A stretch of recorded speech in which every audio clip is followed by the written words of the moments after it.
Are you with me? That's the tool the enemy uses most effectively to get us to compromise, to get us to doubt, to get us to renege, and even to get us to fall to a degree because we are so prone to want to please our flesh. But those are the things that he tells that the Nicene Council came up with as in terms of what to expect.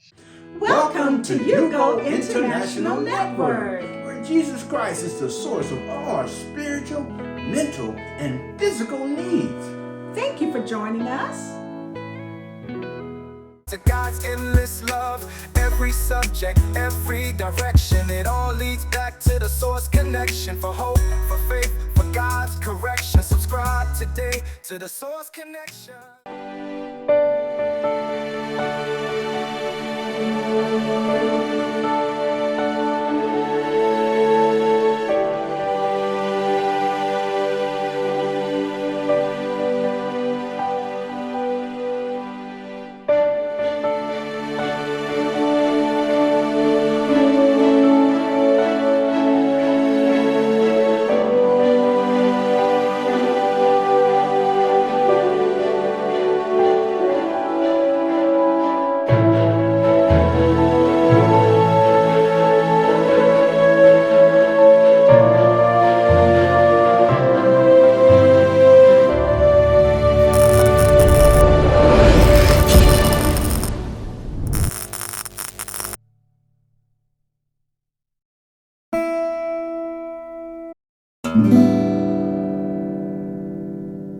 Hallelujah. Praise God. Well, let's jump into our devotional thought this morning. It comes from the book of Acts. We're in Acts chapter 15 this morning. Looking at verses 19 and 20. This chapter contains that historic council called the Nicene Council, where the disciples got together and they decided biblically and spiritually what expectations and requirements would be upon the Gentiles as they come to serve Christ and come to know Christ in way and with an attempt to clarify and break and destroy the confusion that the Judaizers were creating by following Paul all around after he preached the gospel and won people to the kingdom and they got saved, then coming behind them trying to convince them that that was not enough, that they needed to do more, and part of what they were doing was trying to convince them to get involved to practice Judaism in terms of the expectations that the Jews had in terms of what they thought they needed to do to prove that they were saved.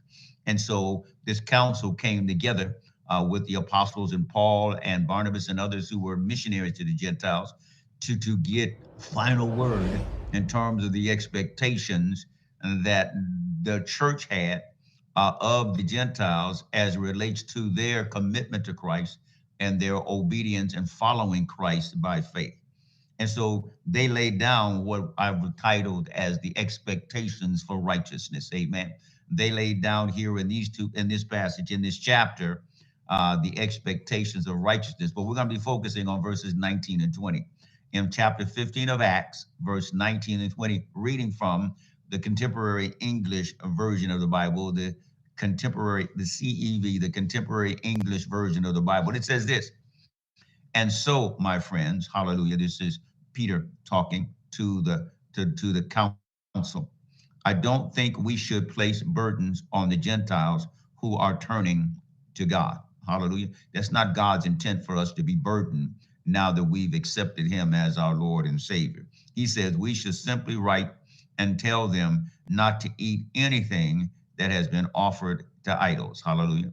Again, the challenge for that is there's a lot of weak-minded folks around, and we're supposed to be witnesses to others, and some people will stumble and fall away rather than stand firm. So don't do that, because it's a sign of compromise, and it's a sign of not being fully committed. So we should simply write and tell them not to eat anything that is offered to idols. And then he goes on and says, and they should be told not to eat the meat of any animals that has been strangled or still has the blood in it. That was a prohibition as well. One health-wise. Hallelujah. That is very dangerous health-wise to eat meat with the animal's blood in it. And then finally, he says, and that they must not commit any terrible sexual sins. Hallelujah. Boy, Bible is really powerful in pointing out that one of the most challenging and devastating sins in a Christian's walk is any kind of sexual immorality. Are you with me? That's the tool the enemy uses most effectively to get us to compromise, to get us to doubt, to get us to renege, and even to get us to fall to a degree because we are so prone to want to please our flesh. But those are the things that he tells that the Nicene Council came up with as in terms of what to expect from those who have accepted Christ as their Savior, that they will not eat meat offered to idols, that they would not eat meat with the blood still in it, and that they would stay away from sexual immorality, that they will not allow themselves to be lured, tempted, or seduced by any kind of sexual immoral conduct or activity. Are you with me today? And so the expectations are not burdensome. That's what God intends for them to be. He intends for these expectations in our lives that he gives us not to be burdensome, but to create freedom.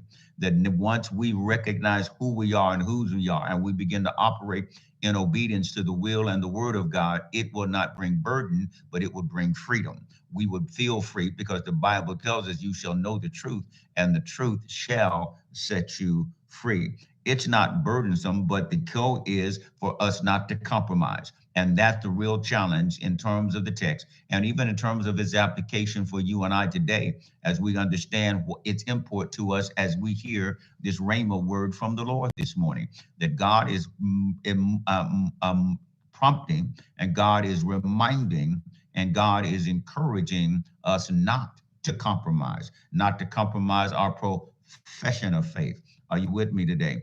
That we are not to be aligned with anything that's contrary to the will and the word of God, doctrinally and spiritually and biblically, if you will. Hallelujah. Because he tells them, don't eat meat offered to idols. That's a direct contradiction of your stand in terms of your commitment to Lord. It shows a compromise in your profession of faith. It shows a compromise in what you claim to believe. It shows a compromise in your in the commitment you made to be obedient and to follow Christ. And so he's calling us to be firm in our confession of faith. He's calling us to be firm in our commitment to faith. He's calling us to be firm in our demonstration of faith and our display of faith in our lives, that we will not eat meat offered to idols, which is a compromise of your profession. But at the same time, we will not eat meat that has blood in it, which is a compromise to your physique. Hallelujah. That God would want you to be healthy and whole, mind, body, and soul. Are you with me today? And God was protecting them from the diseases, from the illnesses, from the sicknesses that could attack their body, could possess their body, and even destroy their body by eating this kind of food that is contaminated with the blood of the animal in which was killed. And so the goal was to protect physically. Amen. So God would want you to understand that as you obey him in terms of your profession of faith, you'll obey him in terms of the physical care of your temple, because it is where the Holy Spirit dwells. Doesn't dwell in buildings made of brick, stone, steel, and mortar. He dwells in flesh and blood, bodies, bone and sinew. We are the temple of the living God. We are the temple of where the Holy Spirit resides. And God would want us to be clear that we need to make sure our temple is physically and as sound and able to be able to do what God would call, require, and command us to do. So God doesn't want us to compromise in our profession, nor does he want to compromise in our physique. Listen, we just came off a 7-day fast, and many of us not only have received great spiritual benefit and blessing from it, many of us also receive great physical benefit and blessing from it. Our health experts tell you that fasting is not a dangerous thing. Fast has some great health benefits to those who would fast in a manner that would be moderate, a manner that would be conscious of their intake, their diet, and their physical condition. And so listen, he is calling us not to compromise in our profession. He's calling us not to compromise in our physique. And he's calling us not to compromise in our principles. He says, and they must also be committed to not commit any terrible sexual sin. Hallelujah. That's the issue of biblical principle that you practice. It's an issue of the practice of the faith that you claim you have. It's an issue of the commitment not only to Christ, but a practice of his word and his will and his way in your life, regardless of what the world's expectations are, or even regardless of the sacrifice or the level of uncomfortableness it creates in me, because I know it's in line with his word. Therefore I will not do it. Are you with me today? And that's that God is calling us and challenging us not to compromise the principles of his word, which are the principles by which you and I should be living our lives and making our decisions and controlling our conduct. Hallelujah.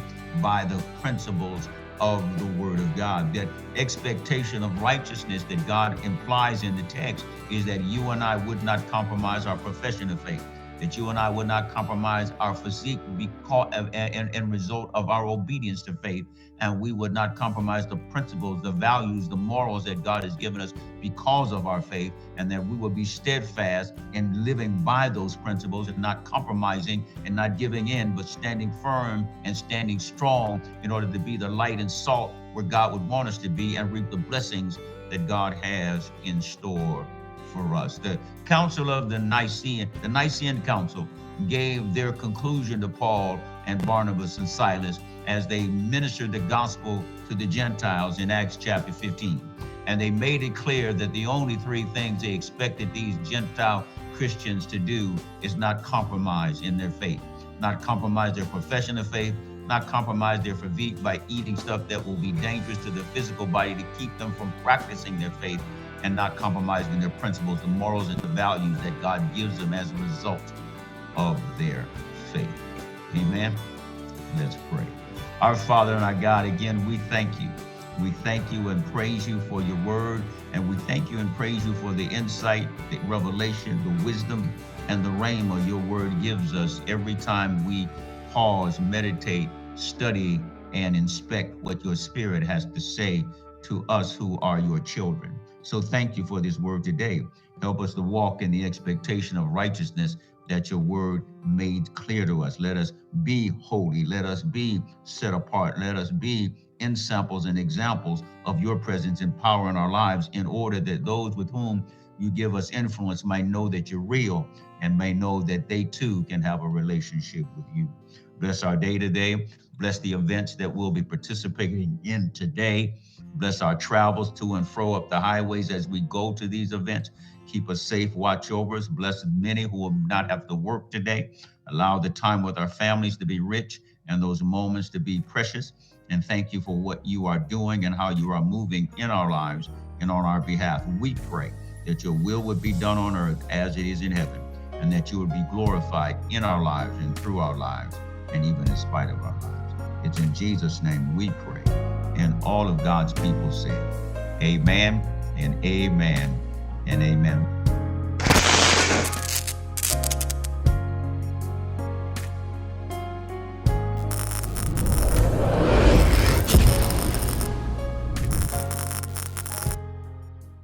Until we meet again, Stay connected to the source.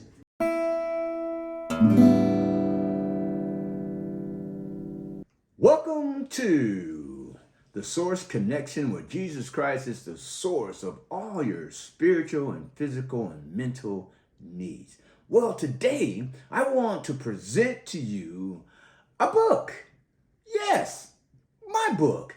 Yes, I'm an author. And yes, my amazing wife is the co-author of Victorious Change. Yes, my wife Valerie helped me to write this book. My story became our story. 35 years of drug addiction, sleeping on the streets, sleeping behind dumpsters, and today we are happily married. It's been 8 years, and this book of Victorious Change talks about the victories in our life, talks about how we surrendered to God. And today, the blessings of the Lord has chased us down and overtaken us. I tell you, and I'm going to tell you, and I'm going to keep telling you, you have to have this book, Victorious Change. It will change your life.